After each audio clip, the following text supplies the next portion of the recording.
নমস্কাৰ প্ৰিয় শ্ৰোতাসকল সকলোলৈ পুনৰবাৰ স্বাগতম জনাই আৰম্ভ কৰিবলৈ লৈছোঁ প্ৰণৱ কুমাৰ বৰ্মনৰ উপন্যাস সন্দিকৈ কলেজৰ ২৬ নং খণ্ড। তেনে এটা দিনতে দেউতাকে ঘৰ সোমোৱাইছিলহি তেওঁৰ সহকৰ্মী প্ৰেমিকাক। নতুন মাৰ দেউতাকে চিনাকি কৰাই দিছিল। মাহীমাকে হাঁহিছিল তাইৰ ফালে চাই। নীলাঞ্জনাই কিন্তু একো সঁহাৰি দিয়া নাছিল। বাৰে বাৰে মাকৰ ছবিখন ভাহি উঠিছিল মনত। এক সুন্দৰ শৈশৱ, এক মোহনীয় কৈশোৰ এনেদৰে থান-বান হৈ গৈছিল। নাই, তাই একোকে মনত পেলাব নিবিচাৰে। তাইৰ জীৱনত এইবোৰ একোৱেই ঘটা নাই, কেতিয়াও ঘটা নাই।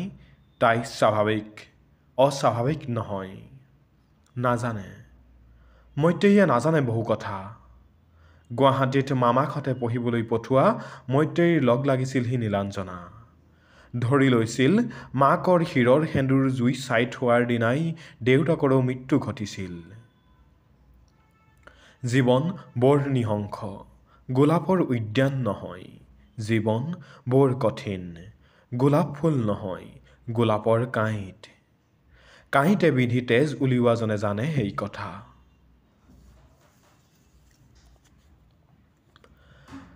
ৰাতি ২টা-৩টা বজালৈকে পঢ়িছিল নীলাঞ্জনাই। পঢ়িব লাগিব, চাকৰি কৰিব লাগিব, মানুহৰ দৰে জীৱন ধাৰণ কৰিব লাগিব। ফাটি যোৱা চুৰিদাৰ বেজীৰে চিলাই নহয়, চেণ্ডেলৰ ফিটা মুচিৰ তাত বাৰে বাৰে যোৰা লগাই নহয়। দেখুৱাব লাগিব, সকলোকে দেখুৱাব লাগিব। সম্পত্তিৰ ভাগ পাবতো দুইজনীয়ে, মামাকে কৈ আছিল কাৰোবাক। সিহঁতৰ ভৱিষ্যতৰ কাৰণে সেই কামটো কৰিব লাগিব। জন্ম দি বাটত এৰি দিলেই নহ'ব নহয়।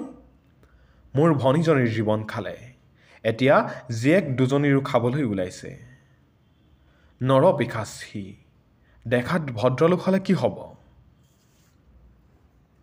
মৈত্ৰেয়ী আৰু নীলাঞ্জনাই নিবিচাৰিলে সম্পত্তিৰ ভাগ। এদিন নিজেই কৰি দেখুৱাব সকলো। ভগৱান অনন্ত শক্তি দিয়া, সাহস দিয়া, প্ৰাৰ্থনা কৰিছিল নীলাঞ্জনাই। পাগলৰ দৰে পঢ়িছিল নীলাঞ্জনাই। ডিগ্ৰী ফাৰ্ষ্ট ইয়েৰৰ পৰীক্ষা ভাল কৰিবই লাগিব। তুমি ইমান দেৰিলৈকে লাইট জ্বলাই ৰাখা, মোৰ শুওঁতে বৰ দিগদাৰ হয়, ধীৰাই অভিযোগ কৰিছিল। হ'ব বা, আজি ৰাতি আপুনি শোৱাৰ পিছত আঁঠুৱাৰ ওপৰত বিচনা চাদৰ এখন দি দিম। বাকী তিনিজনী ৰুমমেটৰ তেনে আপত্তি নাই। দুজনীয়েতো নিজক লৈ ব্যস্ত, পঢ়াত, ভুনভুনাই কথা পতাত। দেউতাকহঁত ডাঙৰ অফিচাৰ বাবে বেলেগক বেছি পাত্তা নিদিয়ে। ধীৰাকো, নীলাঞ্জনাকো। সিহঁতৰ দুনিয়াখন বেলেগ। নীলাঞ্জনাই প্ৰৱেশ কৰিব নিবিচাৰে। নীলাঞ্জনাৰ সন্মুখত এটাই লক্ষ্য, ভাল ৰিজাল্ট। বহিষ্কাৰৰ সিদ্ধান্ত বাতিল হৈছিল। অৱশ্যে লিখিত ক্ষমা খোজাৰ পিছত ১৮টা দিন মৈত্ৰেয়ীয়ে খবৰ ৰখা নাছিল নীলাঞ্জনাৰ। লগতে আঘাতো পাইছিল তাই। নীলাঞ্জনাৰো সাহস হোৱা নাছিল তাইৰ ওচৰলৈ যাবলৈ। ক'বলৈ গ'লে এতিয়া নীলাঞ্জনাৰ একমাত্ৰ অভিভাৱক তাইয়েই। জানে নীলাঞ্জনাই, তাই দুখ পাইছে। প্ৰথম পৰীক্ষাৰ দিনা আবেলি মৈত্ৰেয়ী আৰু লতা আহি হোষ্টেল ওলালহি। পৰীক্ষা কেনে হৈছে? ভালেই। First class ৰ'বনে? ফিল'ছফিত ক'ব নোৱাৰি, ভালেই হৈছে। কি বা হয়? তই গোলাঘাটৰ ৰাজেশ দাক চিনি পাইছিলিনে? ৰাজেশ দা? আগতে ছাত্ৰ সংগঠন কৰিছিল, এতিয়া সাংবাদিক। আমাক ভালদৰেই জানে। কচোন, নীলাঞ্জনাই ক'লে। ৰেডিঅ' চেণ্টাৰত মাজতে লগ পালোঁ, খা খবৰ ল'লে।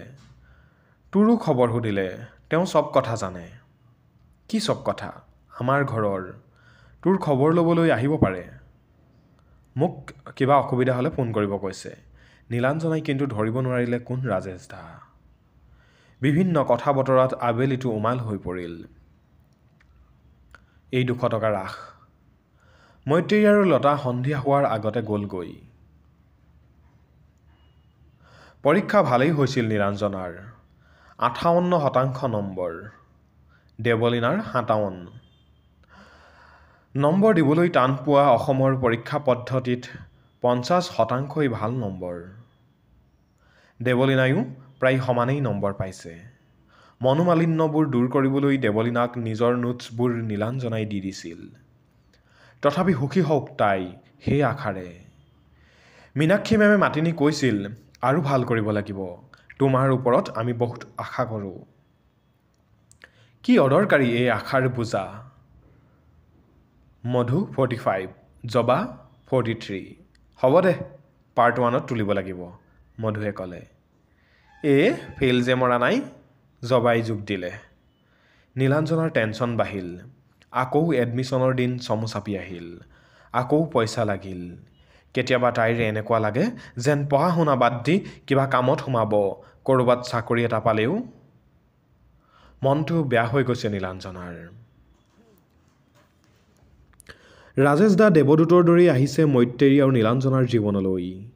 নাজানে নীলাঞ্জনাই কিয় ইমান সহানুভূতিশীল ৰাজেশ দা।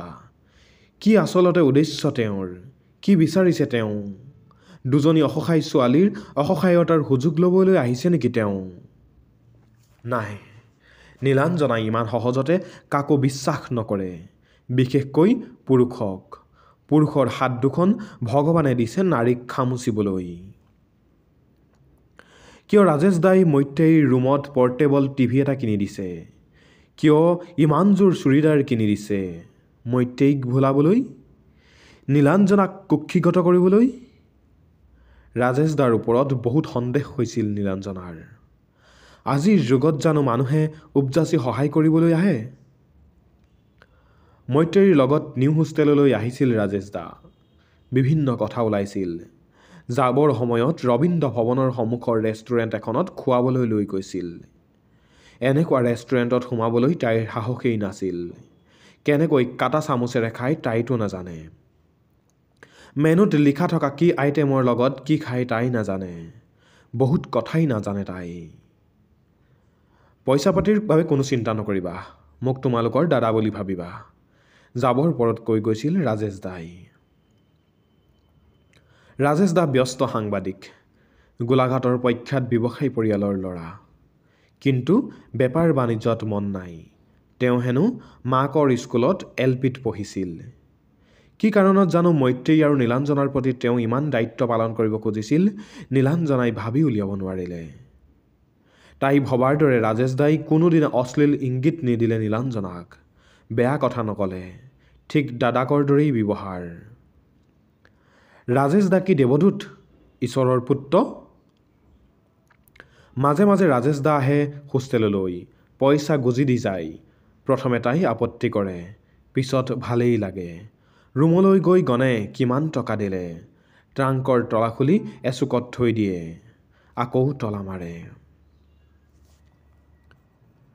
ডিগ্ৰী ছেকেণ্ড ইয়েৰৰ ক্লাছ আৰম্ভ হৈছে। নীলাঞ্জনাই নিয়মিত গৈ আছে ক্লাছলৈ।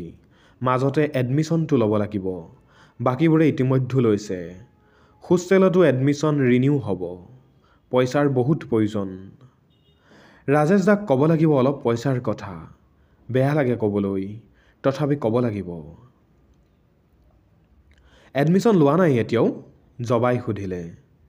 নাই লোৱা, পইচা অহা নাই, নীলাঞ্জনাই ক'লে। কিমাননো টকা, অলপহে। মেচ ডিউজ দিওঁতেই পইচা শেষ, কেতিয়া যে পইচা আহে। হাতত পইচা নাই, সহজভাৱে ক'লে নীলাঞ্জনাই। মীনাক্ষী মেমৰ ক্লাছ। ৰোল কলৰ পিছত মেমে ক'লে, আজি তোমালোকক এটা বিশেষ খবৰ দিওঁ। অহা মাহত ইণ্ডিয়ান ফিল'ছফিকেল কাউন্সিলৰ ইণ্টাৰনেশ্যনেল ছেমিনাৰ এখন হ'ব, দিল্লী আৰু লক্ষ্ণৌত। আমাৰ কলেজলৈও চিঠি আহিছে। তাত পেপাৰ ছাবমিট কৰি পাঠ কৰিব লাগিব। দিল্লীৰ হামদৰ্দিয়া ডিম ইউনিভাৰ্চিটিত 3 দিন হ'ব ছেমিনাৰখন। তাৰপিছত লক্ষ্ণৌৰ ৱাটলাৰ প্লেচত। প্ৰায় 10 দিন থাকিব লাগিব। তাত যদি পেপাৰ ভাল হয়, আমেৰিকালৈ নিৰ্বাচিত কৰিব। আমাৰ কলেজৰ পৰা এজনীক আমি ছিলেক্ট কৰিব লাগিব। ৰিজাল্টৰ ওপৰতে ছিলেকশ্যন হ'ব। তাৰপিছত পেপাৰখন আমাৰ ডিপাৰ্টমেণ্টত ছাবমিট কৰিব লাগিব।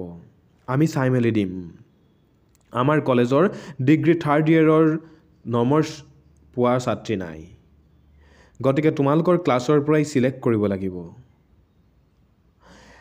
নীলাঞ্জনাৰ ৰিজাল্ট ভাল হৈছে আৰু দেৱলীনা তোমাৰো ভাল হৈছে দুটা ছাবজেক্ট চিলেক্ট কৰি দুখন পেপাৰ বনাব লাগিব দুয়োৰে মাজৰ পৰা এজনীক আমি চিলেক্ট কৰিম কথাটো চিৰিয়াছলি ল'বা ছাত্ৰী জীৱনত বিদেশ ভ্ৰমণৰ সুযোগৰ লগতে স্কলাৰশ্বিপো পাবা এনেকুৱা চান্স কিন্তু দুনাই নাহে